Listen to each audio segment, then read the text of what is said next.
When someone says, I'm always worried that they'll think I'm weak, very few people are sitting there thinking about you, just so you know. And you know why? Because nobody's thinking about you. They're all thinking about themselves. Honestly, that's it. We really have to get to that point. People think, well, I did that. I wonder what other people thought. And I can tell you right now, nothing, nothing. They're more thinking about themselves than they are about you. Think about it from your standpoint. When somebody does something, what are you thinking about? You're thinking about yourself. How would I do it? You're usually thinking, what would I do in that situation? You're usually not going, oh, aren't they weak? And if you are, you never say that anyway, right? So to me, and usually if I'm thinking, oh, aren't they weak? What the Course would say is it's because I have that tendency inside of me. So if you're doing any of this healing stuff and you're thinking that, it's reflecting back to you. Geez, that's a no-win situation. So when you think negativity, towards other people, what are you really thinking about yourself? That I am weak, that I am incapable. So, it is just what we see, we reinforce.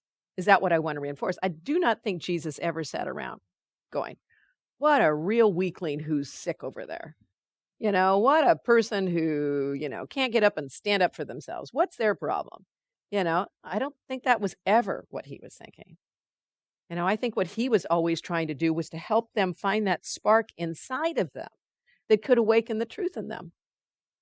And that should be our goal, because all he saw was the truth. Everything else was cast away.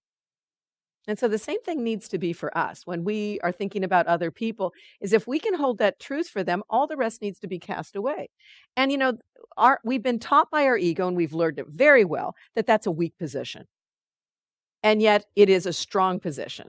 We've fought so many wars, and I can't remember half of the wars that we've fought through history. But what I do remember is the life of Jesus. He didn't fight any wars.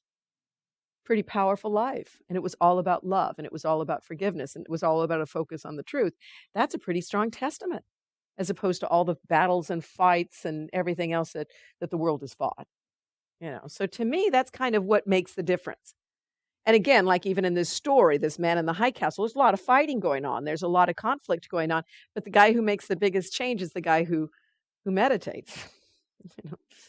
Hey guys, I think we're getting to this place where the world is beginning to realize this really is what's going to transform things.